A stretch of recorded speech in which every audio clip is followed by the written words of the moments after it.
Hello guys, welcome back to my channel দেশি blogger Suman. তো guys, তোমরা সবাই কেমন আছো? আশা করছি ভালোই আছো। আমি সুমন চলে এসেছি তোমাদের সঙ্গে একটা নতুন ব্লগ শেয়ার করতে। আজকে আমি আর আমার বন্ধু অর্পণ দুজনে মিলে বাড়ি থেকে বেরিয়েছি। প্রথমেই চলে গেছিলাম পেট্রোল পাম্পে, আর সেখানে দেখি ভিড় থাকার কারণে চলে গেলাম অন্য পেট্রোল পাম্পের দিকে। এই পাম্পটা ওপেনিং হয়েছে বেশ কিছুদিন হয়েছে, আর বেশি দূরেও না, তাই ওই দিকেরটায় জ্যাম লেগে গেলে এই দিকেরটায় চলে আসি। তো গাইস, এখন তেল ভরা হয়ে গেছে, আর এখন আমরা দুজনে মিলে যাচ্ছি আমাদের নটা হাই স্কুলের সামনে। তো গাইস, এখন এইখানটায় আসার কারণ হলো একটা মানি ব্যাগ খুঁজে পাওয়া গেছে। মানি ব্যাগের মধ্যে একটা কাগজে মালিকের কন্ট্যাক্ট নাম্বারটা পাওয়া গেছিল। তো মানি ব্যাগের মধ্যে যার যার ছবি ছিল তাদেরকেই আমি আসতে বলেছিলাম মানি ব্যাগটা নেওয়ার জন্য। তো গাইস, এই ভাইটার মানি ব্যাগ হারিয়ে গেছিল। মানি ব্যাগটা নেওয়ার জন্য সে এবং তার দিদি দুজনে মিলে এসেছে। আমরা দেখলাম সব ঠিকই আছে, তারপরে মানি ব্যাগটা দিয়ে দিলাম আর কাজ হয়ে গেল।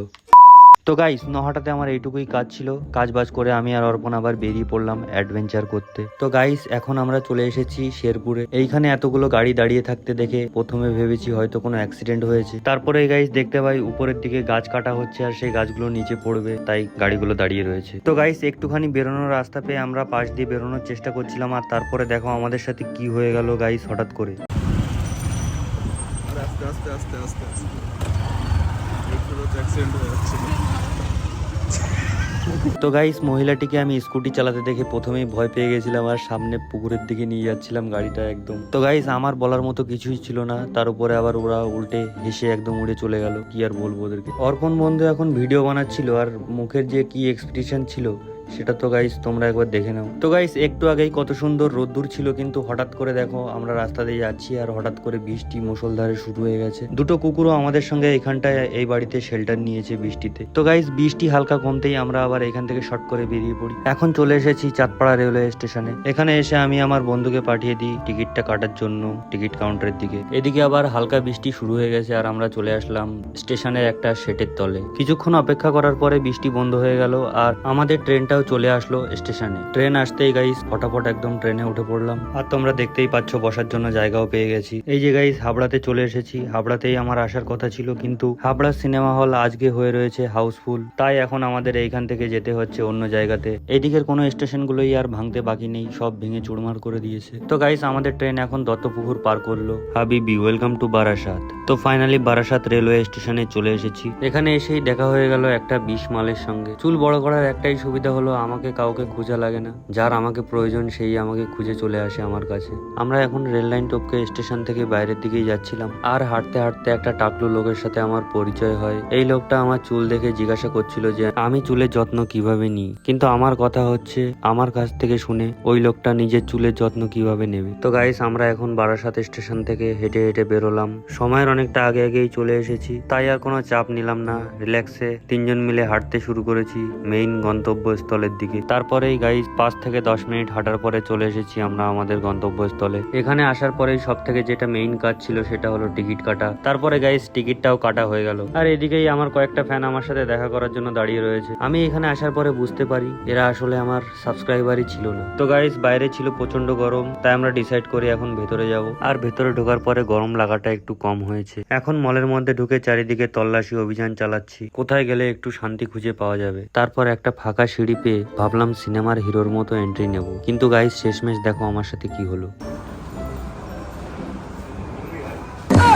মুখ থুবড়ে প্রায় পড়েই যাচ্ছিলাম। তারপর আমরা ঢুকে যাই একটা মলের মধ্যে। প্রথমেই দেখতে পেয়ে গেছিলাম হেয়ার কেয়ারের জিনিসপত্রগুলো, তারপরেই রয়েছে আমাদের রেশন, যাবতীয় রেশনের জিনিসপত্র এখানটায় সব রয়েছে। এগুলোর প্রয়োজন আমার তো নেই, তোমাদের যদি কখনো প্রয়োজন হয়ে থাকে তাহলে তোমরা অবশ্যই এখানে আসতে পারো। এই কুকুরটাকে দেখে আমার পছন্দ হয়েছিল, আমি ভাবলাম আমার কোনো ছেলে সাবস্ক্রাইবারকে এই কুকুরটা কিভাবে করা যায়। তোমাদের মধ্যে থেকে কেউ যদি এই কুকুরটার সঠিক দামটা কমেন্ট করে বলতে পারো তাহলে তার জন্য এই কুকুরটা থাকবে গিফট। কুকুরটা তো গাইস ভালোই ছিল। চলো গাইস, মেয়েদের জন্য একটা গিভাবে দেখা যাক। তো গাইস, এখন আমি আমার ফিমেল সাবস্ক্রাইবারদের জন্য একটা টেডি বিয়ার গিভাবে করব।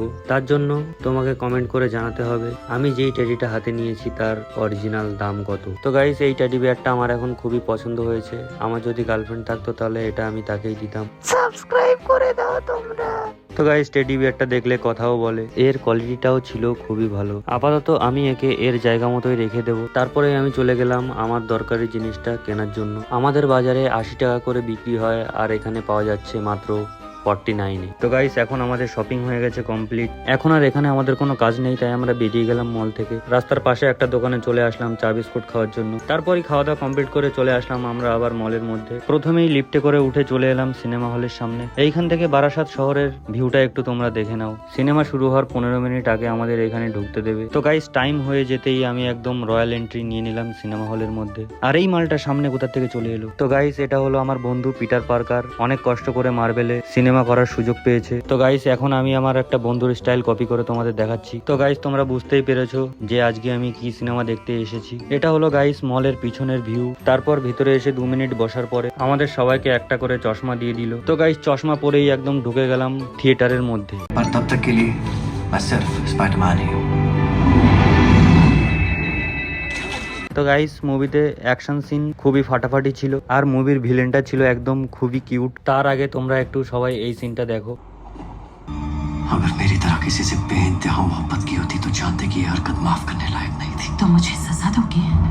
তো গাইস স্পাইডারম্যানের সাথে ভালোবাসার নাটক করেছে, তারপরে আবার মুখে মুখে তর্কও করছে। সাহসটা দেখো। तुम अपने आप को भी एक लेटर क्यों नहीं लिख देते? মার শালাকে, আর সহ্য করিস না, মার। স্পাইডারম্যানের সাথে নাটক দিয়েছে তো কে লিয়ে ছাল তুলে দেবো। তো গাইস এই কাহিনী দেখার পরে আরো দেখলাম কিছু কিছু ফাইট সিন আর আমাদের পানিশার ভাই আর হালকো ভাইকে। তো গাইস এই মুভির আর একটা সিন আমি তোমাদেরকে দেখাবো, যেটা না দেখালেই নয়। तुम सब कुछ मेरे लिए एमजे। सोचा था तुम्हारे बिना जी लूंगा, पर हर पल मैं मरता रहा। I love you. वो सारे लम्हे जो तुम कह रहे हो हमने साथ बिताए वो मुझे याद ही नहीं है। पर मैं तुमसे प्यार नहीं करती। मैं तो तुम्हें जानती तक नहीं हूँ। তো গাইস তোমরা যারা মুভিটা দেখে নিয়েছো তারাই আসলে এই সিনটা বুঝতে পারবে। আর এই সিনটা হওয়ার পরে স্পাইডারম্যান কেন যে এই মেয়েটাকে বাড়িতে দিয়ে আসলো সেটাই আমি বুঝতে পারছি না। আমি হলে তো একদমই যেতাম না গাইস। সিনেমা শেষের দিকে চলে এসেছে আর পানিশার ভাই চলে এসেছে আমাদের বড় রাইফেল স্নাইপার নিয়ে, আর একটা হেডশট মেরেই স্পাইডারম্যানকে একদম ঘুম পাড়িয়ে দিয়েছে। আবার নিজেই নিয়ে আসলো স্পাইডারম্যানকে হসপিটালে। তো গাইস আমাদের মুভি দেখা হয়ে গেছে শেষ। আমরা এখন এই 3D চশমাটাকে জমা করে চলে এলাম বাইরের দিকে। এই লোকেশনটা দেখো, এখানে এসে আমার স্পাইডারম্যান হওয়ার একদম খুব শখ উঠে গেছিল আর আমি কিছুটা স্পাইডারম্যানের স্ট্যান্ড করছিলাম, তোমাদেরকে ছবি দেখিয়ে দেবো। তারপর গাইস আমরা গল্প করতে করতে সবাই মিলে চলে আসি আবার মলের বাইরে। আমাদের সঙ্গে ছিল আরো দুজন, কিন্তু এই ভিডিওতে তাদের আমি ফেস রিভিল করতে পারবো না। আর বাইরে এসে অপেক্ষা করছিলাম তাদের দুজনের জন্যই। তারপরে গাইস আমরা হাঁটতে শুরু করি আর চলে আসি বারাসাত স্টেশনে। আর চলমান সিঁড়ির পরে দাঁড়িয়ে আমরা উঠে যাই ওভারব্রিজের উপরে। আর ব্রিজ থেকে নিচের দিকে দেখা যাচ্ছিল আমাদের ট্রেনটা স্টেশনে দাঁড়িয়েই রয়েছে। তো গাইস ট্রেনের জন্য আর অপেক্ষা করা লাগলো না, ট্রেনটা সামনেই দাঁড়িয়ে রয়েছে। যেই বগিটা পছন্দ হবে সেটাই গিয়ে উঠে পড়বো। তারপরেই গাইস ট্রেনে উঠে আমরা একটু বাদাম আর একটু ডালমুট খেয়ে টাইম পাস করে নিলাম। আর আমাদের ট্রেনটাও ছেড়ে দিয়েছে আর চারিদিকে শুধুই দেখি ভাঙচুর ভাঙচুর ভাঙচুর অবস্থা শুধু। তারপর বাড়ি ফিরতে ফিরতে আমাদের অনেকটা সন্ধ্যা হয়ে গেছিল আর ট্রেন থেকে নামার আগে আমি ট্রেনে বসার জন্য সিটও পেয়ে গেছিলাম। এখন আমি পৌঁছে গেছি চাঁদপাড়াতে আর এখান থেকে বাড়ি যেতে বেশি সময় লাগবে না আমার। তো গাইস আজকের ভিডিওটা ছিল এই পর্যন্তই। কার কার ভিডিওটা ভালো লাগলো লাইক করো, কমেন্ট করো, শেয়ার করো আর ভুল করে সাবস্ক্রাইব করে দাও। দেখা হবে পরবর্তী ভিডিওতে। টাটা।